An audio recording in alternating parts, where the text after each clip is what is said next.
여러분, 오늘 아침에 눈을 뜨자마자 가장 먼저 한 행동이 무엇인가요? 기지개를 켜셨나요? 아니면 창밖의 날씨를 확인하셨나요? 아마 이 영상을 보시는 분들의 90% 이상은 잠이 덜 깬 몽롱한 상태로 머리맡을 더듬어 스마트폰부터 찾으셨을 겁니다. 밤새 나에게 온 메시지는 없는지, 내가 잠든 사이에 세상에 무슨 엄청난 이슈가 터지지는 않았는지 습관적으로 화면을 스와이프하며 하루를 시작합니다. 밥을 먹을 때는 당연하다는 듯이 유튜브를 틀어놓고 화장실에 갈 때도 스마트폰이 없으면 불안해서 견디지를 못합니다.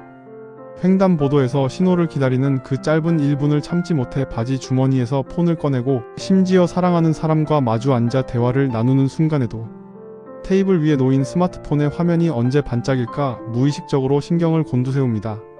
언제부터인가 우리는 아무것도 하지 않는 시간, 즉 침묵을 견디지 못하는 사람이 되어버렸습니다. 끊임없이 무언가를 읽고 보고 듣고 있어야만 안심이 됩니다. 우리는 인류 역사상 그 어느 때보다 많은 정보의 홍수 속에 살고 있고, 전 세계 누구와도 1초 만에 연결될 수 있는 초연결 사회에 살고 있습니다. 그런데 참 이상하죠? 세상과 이렇게 빈틈없이 연결되어 있는데 왜 우리의 마음은 점점 더 지독하게 외롭고 공허하며 가난해지는 걸까요? 왜 밤마다 알 수 없는 불안감과 우울감이 우리를 덮치는 걸까요? 오늘의 이야기는 현대인들의 영혼을 갉아먹는 가장 끔찍한 전염병이자 우울증의 진짜 원인, 포모 증후군, 그리고 이 디지털 감옥에서 우리를 구원해줄 가장 강력한 해독제인 조모에 관한 이야기입니다. 만약 여러분이 하루에도 수십 번씩 이유 없는 불안감을 느끼거나 타인의 SNS를 보며 내 인생이 비참하다고 느껴본 적이 있다면, 오늘 영상은 당신의 삶을 구원할 동아줄이 될 것입니다. 포모는 Fear of Missing Out의 약자로 나만 무언가를 놓치고 있거나 나만 세상의 흐름에서 소외되고 있다는 것에 대한 극심한 공포감을 뜻하는 심리학 용어입니다. 스마트폰을 켜고 인스타그램이나 페이스북을 열어보십시오. 내 친구들은 주말마다 멋진 핫플레이스에 가서 오마카세를 먹고 해외여행을 가고 다정하게 파티를 즐기고 있습니다. 유튜브를 켜면 나보다 어린 20대들이 코인과 주식으로 수십억을 벌어 파이어족이 되었다며 슈퍼카를 자랑합니다. 세상의 트렌드는 빛의 속도로 변하고 쏟아지는 뉴스들은 당장 이 정보를 모르면 나만 시대에 뒤처지는 멍청이가 될 것처럼 우리를 협박합니다. 이런 것들을 멍하니 바라보고 있으면 내 방 침대에 누워있는 내 모습이 한없이 초라하게 느껴집니다. 나만 빼고 세상 사람들은 다 행복하고 잘 나가는구나. 나만 이렇게 찌질하게 정체되어 있구나. 가슴 한구석이 서늘해지며 낭떠러지로 혼자 굴러 떨어지는 듯한 깊은 우울감과 불안감이 밀려옵니다. 이것이 바로 FOMO가 우리를 병들게 하는 방식입니다. 그렇다면 우리는 왜 이렇게 남들이 뭘 하는지에 집착하고 거기서 소외되는 것을 죽기보다 두려워할까요? 진화심리학자들은 이것이 우리 유전자에 각인된 생존 본능 때문이라고 설명합니다. 원시 수렵채집 시대에 무리에서 혼자 뒤처지거나 소외된다는 것은 곧 굶어 죽거나 맹수의 먹이가 된다는 것을 의미했습니다. 즉 소외 죽음이었죠. 그래서 우리 뇌는 남들이 무엇을 알고 있는지, 무리의 주류가 어디로 향하는지를 끊임없이 스캔하도록 진화했습니다. 무리의 찰거머리처럼 붙어 있어야 생존할 수 있었으니까요. 문제는 우리의 뇌는 여전히 원시 시대에 머물러 있는데, 우리가 사는 세상은 24시간 내내 타인의 삶을 훔쳐볼 수 있는 디지털 사회로 변해버렸다는 것입니다. 옛날에는 우리 동네 사람 한두 명과 비교하면 끝났을 일을 이제는 전 세계 80억 인구 중에서 가장 잘 나가고 가장 예쁘고 가장 돈이 많은 0.01%의 하이라이트 장면과 나의 가장 평범한 일상을 실시간으로 비교당하며 살게 된 것입니다. 우리의 뇌가 과부하에 걸려 우울증에 빠지는 것은 어찌 보면 너무나 당연한 결과입니다. 우리가 겪는 이 우울감은 단순히 기분의 문제가 아닙니다. 이것은 실리콘밸리의 천재들이 만들어낸 아주 정교한 뇌과학적 조작의 결과입니다. 연구에 따르면 현대인들이 하루 평균 스마트폰의 화면을 탭하거나 스와이프하거나 클릭하는 횟수가 무려 2600번이라고 합니다. 깨어있는 시간 동안 거의 1분에 한 번꼴로 폰을 만진다는 뜻입니다. 도대체 무엇이 우리를 이렇게 만들었을까요? 스마트폰 앱에 떠있는 빨간색 알림 배지를 떠올려 보십시오. 카카오톡의 빨간 숫자 1, 인스타그램의 빨간 하트, 유튜브의 새 영상 알림. 이 빨간색 동그라미를 보는 순간 우리 뇌에서는 도파민이라는 쾌락 호르몬이 분비됩니다. 누가 내 사진에 좋아요를 눌렀을까? 어떤 자극적인 뉴스가 떴을까? 이 예측 불가능한 기대감이 우리를 미치게 만듭니다. 이것은 카지노의 슬롯머신이 작동하는 원리와 100% 똑같습니다. 레버를 당길 때마다 돈이 나올지 안 나올지 모르는 그 짜릿한 불확실성이 도박 중독을 만들듯이 새로 고침을 위해 화면을 위에서 아래로 쓸어내릴 때마다 어떤 자극적인 피드가 뜰지 모르는 그 불확실성이 우리를 스마트폰 중독자로 만든 것입니다. 우리는 우리가 원해서 우리가 주인이 되어서 스마트폰을 사용한다고 착각합니다. 하지만 냉정하게 현실을 직시해 보십시오. 카톡 알림음이 울리면 하던 일을 멈추고 반사적으로 폰을 집어듭니다. 진동이 울리지 않았는데도 허벅지에서 진동이 울린 것 같은 환각을 느끼며 폰을 확인합니다.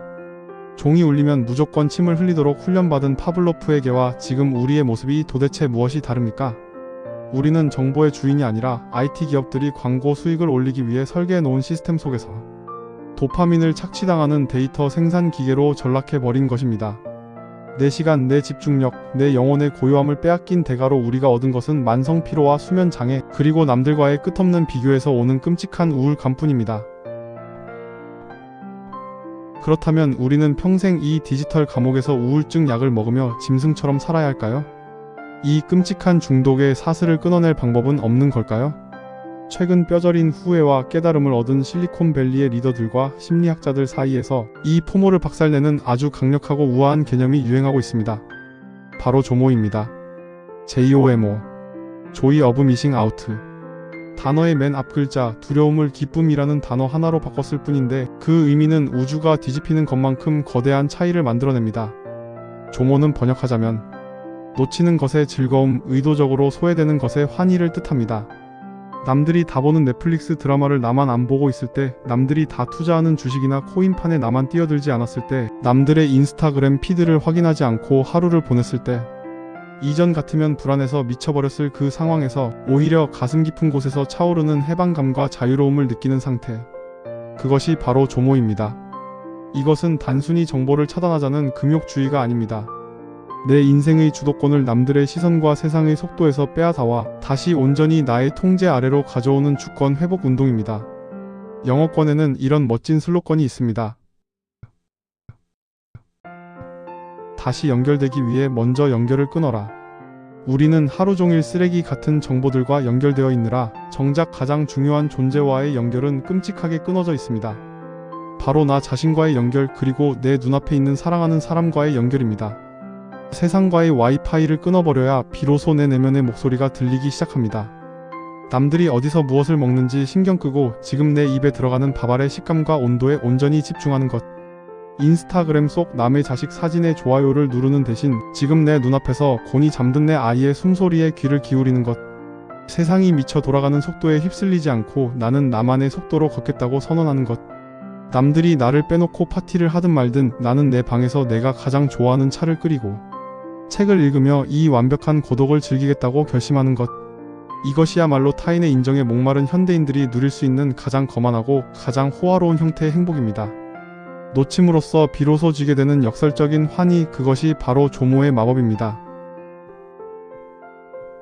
자, 이제 막연한 결심을 넘어 당장 오늘부터 실천할 수 있는 가장 확실하고 강력한 디지털 감옥 탈출법 2가지를 알려드리겠습니다.